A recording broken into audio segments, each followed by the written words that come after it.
Kembali bersama kami dalam IDX Second Session Closing. Dan pemirsa, kita ke topik pilihan hari ini, di mana sepanjang semester 1 2025, sektor teknologi mencatatkan kinerja paling impresif dengan lonjakan sebesar 63%, diikuti sektor barang baku serta sektor transportasi dan logistik.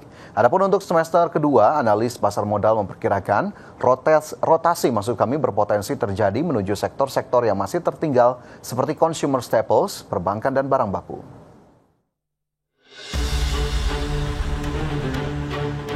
Sepanjang semester pertama 2025, pergerakan indeks harga saham gabungan terpantau fluktuatif.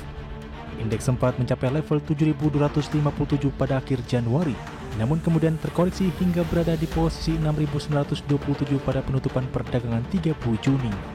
Dari 11 sektor yang tercatat di Bursa Efek Indonesia, sektor teknologi mencatatkan kinerja paling impresif, dengan lonjakan sebesar 63,46% secara year to date.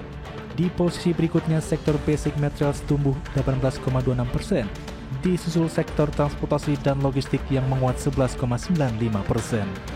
Analis Korea Investment and Sekuritas Indonesia Muhammad Wafi mengatakan, arah rotasi sektor ke depan berpotensi terjadi dari saham-saham yang telah outperform terhadap IHSG, menuju sektor-sektor yang masih tertinggal atau laggards. Beberapa sektor yang menjadi perhatian antara lain consumer staples, yang didukung oleh tren pemulihan ekonomi domestik. Sektor perbankan diuntungkan oleh potensi penurunan suku bunga acuan Bank Indonesia. Lalu sektor industri yang juga terangkat oleh membaiknya aktivitas ekonomi.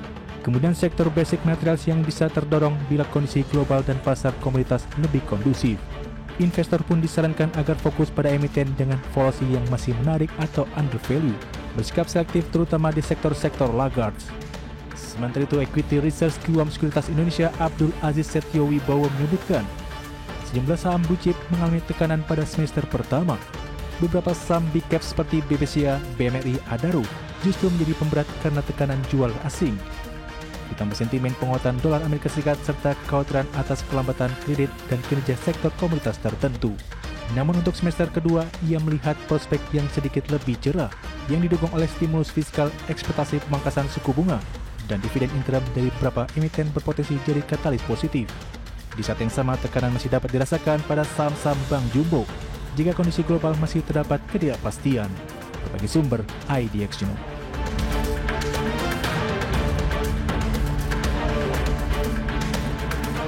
Ya, selanjutnya kita ke emiten pilihan. Pemirsa, PT Merdeka Battery Materials Tbk atau MBMA mengumumkan hasil kinerja keuangan untuk 3 bulan pertama 2025. Pada kuartal 1, pendapatan perseroan tercatat turun 18% year on year. Begitu pula dengan laba bersih yang mengalami penurunan hingga 39% menjadi hanya 6 juta dolar Amerika.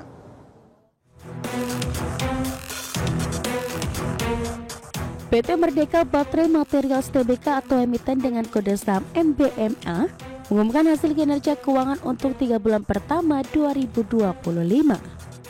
Pada kuartal pertama, MBMA membukukan pendapatan sebesar 366 juta dolar Amerika, turun 18% year on year.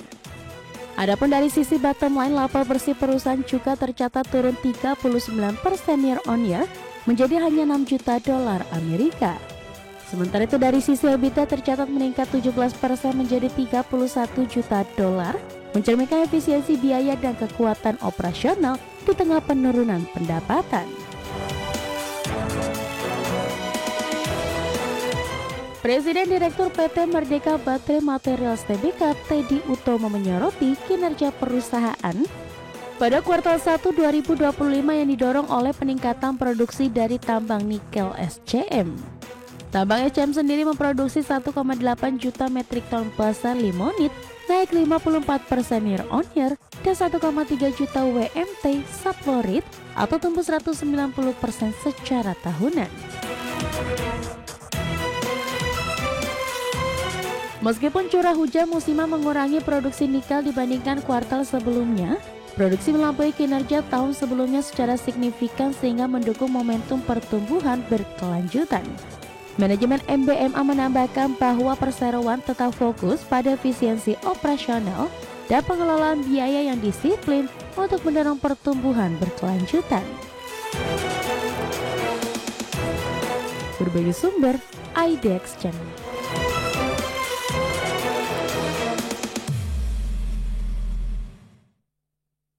Ya, selanjutnya pemirsa kita simak bagaimana kemudian pergerakan dari saham MBMA di mana terpantau pada perdagangan hari ini, terutama hingga jelang tutup perdagangan MBMA masih bergerak di kisaran Rp438 per saham. Dan kita lihat lebih lanjut pada perdagangan di hari ini pemirsa, di mana pada pembukaan perdagangan MBMA bergerak di level Rp438, kemudian sedikit mengalami pelemahan ke posisi Rp434 per saham, dan selanjutnya pada pukul 10 saham MBMA ke level Rp460 per saham, kemudian masih belum begitu jauh pergerakan di Rp452 per saham, kembali ke Rp444 dan juga Rp446. Sementara jika kita lihat dari pergerakan yang lebih panjang pada 6 bulan terakhir, saham MBMA memang tampaknya masih belum bisa begitu jauh dari level yang ada saat ini. Di mana pada awal tahun 2025 saham MBMA terpantau di level 458 dan bahkan sempat mengalami penurunan ke bawah level 300 per saham pada April di 242, yang juga menjadi level yang cukup rendah dalam 6 bulan terakhir. Sementara di Februari dan juga Maret juga memang terpantau masih bergerak di kisaran Rp300-an per saham. Dan di Mei ini perlahan-lahan mulai kembali mengalami penguatan ke 306, Rp478 pada 11 Juni 2025 dan juga di 2 Juli Rp446 per saham. Dan jika kita lihat dari sisi rasio saham MBMA sendiri, ada price to earning ratio atau PE di 128,48 kali. Sementara price to sales ratio atau PSR 1,61 kali. Dan juga PBV ratio dari MBMA 1,25 kali.